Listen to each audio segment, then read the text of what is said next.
তো তোমাদের কিছু একটা রহস্য জিনিস দেখাবো, কিছু পৌরাণিক ঘটনা। আমার পেছনে যে মন্দিরটা দেখতে পাচ্ছ, সেই মন্দিরটা কিসের মন্দির, মানে সত্যি কি এটা জহরা মন্দির? কারা বানিয়েছিল এই মন্দিরটা এবং কিসের জন্য বানিয়েছিল? মন্দিরটা বানাতে কতদিন সময় লেগেছিল? কিসের জন্য মন্দিরটির স্থান পরিবর্তন করা হয়েছে? মা জহরা কালী আগে কি নামে পরিচিত ছিল? পুজো কখন দেওয়া হতো এবং তা পরিবর্তন কি করে হয়েছে? তো হ্যালো বন্ধুগণ, তোমরা সবাই কেমন আছো? আশা করি তোমরা সবাই ভালোই আছো। তো আজকে আমি চলে এসেছি নেক্সট ভিডিওতে।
জড়াতলায় আসলে মন্দিরে যেখানে তোমরা পুজো করছো, বড় মন্দিরে তোমরা যেখানে পুজো করছো, তার থেকে একটু এগিয়ে এসে ডান দিকে হচ্ছে বটগাছ, তারপরে একটু এগিয়ে এসে ডান দিকে হচ্ছে প্রাইমারি স্কুল, জড়াতলা প্রাইমারি স্কুল, তার একটু এগিয়ে এসে বাগান পড়ে। এই দেখো, এটা হচ্ছে আম বাগান। এই আম বাগানের মাঝে একটা বেশ সুন্দর, বেশ আদি একটা মন্দির রয়েছে। এটাই হচ্ছে পুরনো মা জহরার মন্দির। তো এখনো এই মন্দিরে পুজো হয়। পুজোর কিছু তথ্য পাওয়া যাচ্ছে, কিছু তথ্য আমি দেখতে পাচ্ছি, সেটা তোমাদের ভালো করে দেখাবো। তো এখনো এই মন্দিরে পুজো হয়, সেটা আমরা কি করে বুঝবো? এখানে আমাদের দেখতেই পাচ্ছি নিচে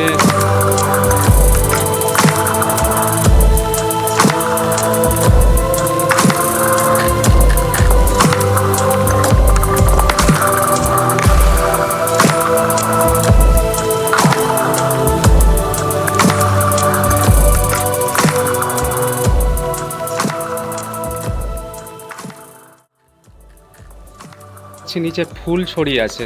মিডলে দেখো তোমাদের কালো আবছা ছাপ দেখা যাচ্ছে, ওটা হচ্ছে কিন্তু জ্বালেনি, মানে যজ্ঞ করা হয়েছে কিছু, ঠিক আছে। আর আশেপাশে দেখো ফুল পড়ে আছে, এইখানে বাসন আছে। সো আমি ভাবতেই পারি পুরনো আদি মন্দিরটা এইখানে লোকেটেড। তো আমি প্রথমবার আজকে দেখলাম। তো অনেকে হয়তো এখন পর্যন্ত দেখোনি যে আদি মন্দিরটা কোথায়। তো তোমরা যদি পুজো দিতে আসো, তাহলে আদি মন্দির এখানে তোমাদের ওই যে সামনে রাস্তা দেখা যাচ্ছে, মানুষজন চলছে, ঠিক আছে। ওই একটু এগিয়ে গিয়ে তোমাদের বড় মন্দিরটা পাওয়া যাবে, মানে বড় মন্দিরটার রাস্তা। আর এইখানে হচ্ছে আদি মন্দির। তো আদি মন্দিরে সবাই আসো, পুজো দিয়ে যাও। এটাই হচ্ছে জহরাতলার মা জহরাতলার আদি মন্দির, ঠিক আছে। এই যে পাইকর গাছটা দেখতে পাচ্ছ, এমনভাবে জড়িয়ে আছে চারিদিক থেকে, এই মন্দিরটাকে পাইকর গাছই রক্ষা করেছে। এই পাইকর গাছের জন্যই মন্দিরটা এখন মানে স্টিল দাঁড়িয়ে আছে। এই পাইকর গাছটা না থাকলে হয়তো দেখো মিডিলে ফাটল ধরে গেছিলো। ঠিক আছে, এই পাইকর গাছের শিকড়টাই মন্দিরটাকে রক্ষা করে রেখেছে। তো আদি মন্দির দেখার জন্য কিংবা আদি মন্দিরে পুজো দেওয়ার জন্য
আমার পেছনে যেটা মন্দিরটা দেখতে পাচ্ছ সেই মন্দিরটা হচ্ছে মা জহরা কালীর মন্দির।